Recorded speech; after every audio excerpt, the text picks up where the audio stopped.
The answer to the question is no. We're not going to sign him. We're not going to sign him. Let's talk about it, though. Jaire Alexander got cut today by the Packers.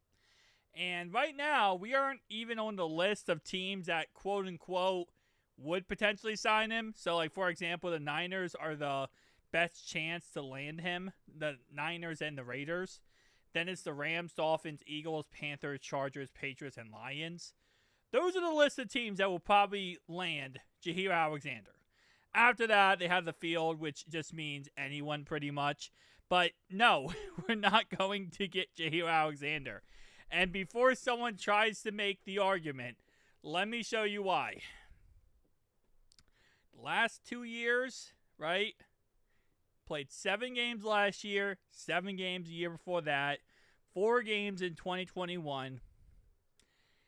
I watch a lot of Tom Grassi, and Jaire Alexander is someone he talks about a crap ton. And he can't stay healthy. I'm plain and simple. He just can't stay healthy. From a player perspective, if injuries wasn't a thing and, injuries had no issue or related to this, 1,000% I'd say let's go sign him. Let's go pick him up. Let's see what he can do for us. If injuries did not matter. But the fact is, we live in a world where injuries are really dictate a lot. It dictates which players should get signed and shouldn't get signed. Which players will get contracts and won't get contracts. Alexander is a great shutdown corner. He's a CB1. He would be amazing on the other side of Cam Taylor-Britt. But the fact is, he can't stay healthy. And I know you're never supposed to predict someone to get injured. Like, for example, when you're looking at our roster right now, right? You could say, okay, this guy could get injured, this guy could get injured. You're never supposed to predict that. But there's tendencies. There are statistics. You have to look at those things when making an assumption about what this guy is going to do or won't do for you, right? Now, I'm sure those 7 games will help us out a lot, though. And if he is willing to take way less money, not much at all, which I highly doubt, I guess technically it could be a yes, right? I say this all the time. Everyone's a yes at the correct price tag. But it has to be the correct price tag. I mean, it's a hard sell. It really is. I don't think the Bengals are interested. We're not one of the landing spots. I really like our secondary as well.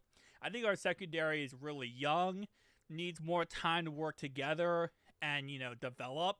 But I think they're a great secondary. And I think they're going to be one of the best in the near future because they're so dang young. So if anything, I want more time for our secondary to work together rather than plucking someone in who's going to cost us an arm and a leg to get. This is why I'm not against the idea of bringing in a veteran, but if you bring a veteran in, I want someone who's affordable and not someone who's going to break the bank, because the problem is when you spend a lot of money on a player, especially a veteran, the expectations is that's your starter. That's the guy who's going to be your starter moving forward. For example, the Ravens picked up Cheeto. They picked him up for little to nothing. Because they picked him up for little to nothing, there are no expectations that Cheeto will be a starter for the Ravens.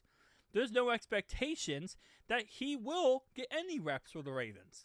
Because he's not given the bank, right? They didn't give him the bank. If they give him the bank, then they would expect, we paid you, you should be starting. You should be doing A, B, C, D, E, F, G.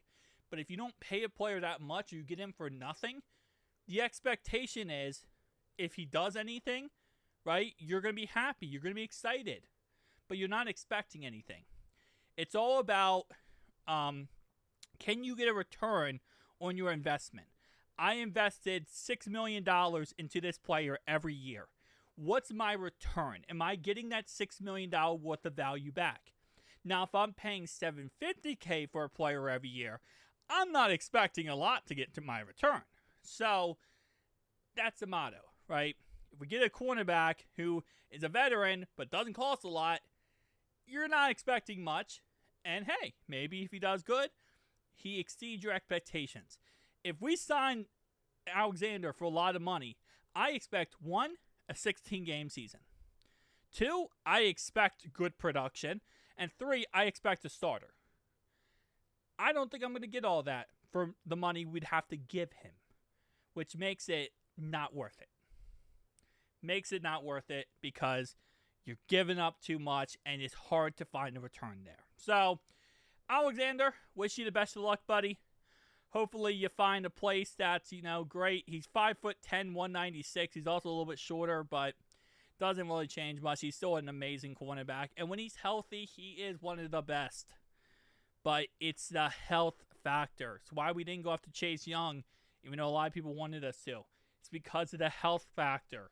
If you can't stay healthy, the sad part is we can't. There's no reason that there's no logical case to go and sign him if he can't stay healthy. Based on tendencies, he seems like he can't. But again, who knows? Who knows? Maybe this season will be, different. I don't know. But tell me down below your thoughts and opinions. That's my case on why I say we don't sign him. Again, I know there's going to be someone out there or someone's commenting on this video, and I want to see it now, who's going to say, oh, you're crazy, you're wrong, you should sign him. He's so good. If he can stay healthy. If the price tag is correct, 100%. But if I'm spending the bank, I'm not getting my return. And if I'm not getting I can't do it. But if he says, hey, listen, I'm going to be on the Bengals. I just love the Bengals. He has no connection with us, but let's say he did. Then sure, You want to be a Bengal? Take a Joe Burrow tax. Take the Joe Burrow discount tax, and you can be on the Bengals. But then I don't have to worry about the expectations and the return on the investment. So, see you guys in the next one, though. Peace out.